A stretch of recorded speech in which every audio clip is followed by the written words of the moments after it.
بسم اللہ الرحمن الرحیم۔ السلام علیکم ناظرین، میں ہوں شہریار شوکت اور آپ دیکھ رہے ہیں اب بولے گا پاکستان۔ ایک بڑے طویل عرصے بعد آپ سے ملاقات ہوئی اور ملاقات کا مقصد یہ ہے کہ موجودہ سیاسی صورتحال پر آپ سے گفتگو کی جائے۔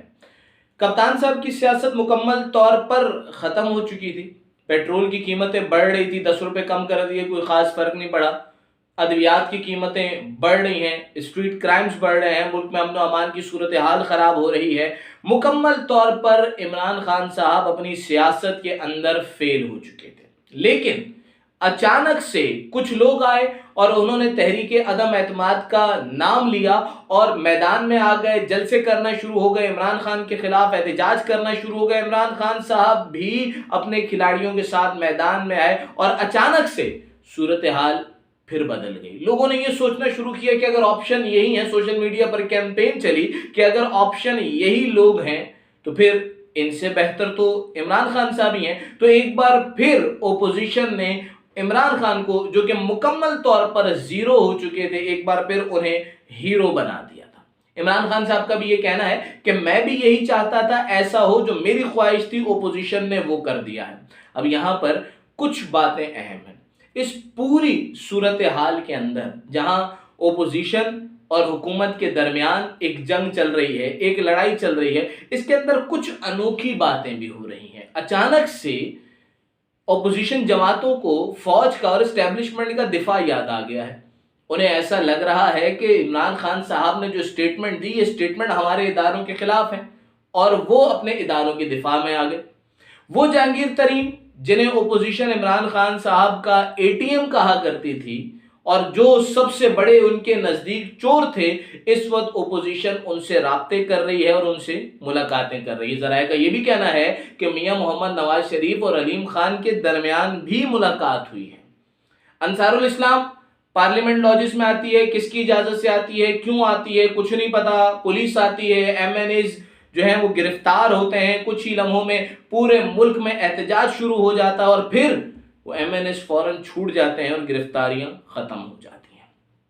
اب یہاں پر اہم پوائنٹ یہ ہے کہ کیا عمران خان صاحب کی حکومت برقرار رہے گی یا نہیں، یہ وہ سوال ہے جس پہ لوگ بہت زیادہ اس پر ڈسکشن کر رہے ہیں اور بہت زیادہ اس کے اوپر جو ہے وہ بحث ہو رہی ہے۔ اپوزیشن کا بھی کہنا ہے ہم نے نمبر گیم پورے کر دیے، کچھ کا یہ بھی کہنا ہے کہ ہم نے 180 بھی کراس کر لیے ہیں۔ عمران خان صاحب کا بھی یہ کہنا ہے کہ ہمارے نمبر گیم پورے ہیں، ہم بالکل ریلیکس ہیں اور عدم اعتماد کے ناکام ہونے کے بعد میں انہیں چھوڑوں گا نہیں۔ اب سوال یہ ہے کہ کیا واقعتاً عدم اعتماد کامیاب ہوگی؟ سب کی اپنی اپنی رائے ہے، لیکن میری رائے کے مطابق عدم اعتماد 1% بھی کامیاب نہیں ہوگی۔ کیوں؟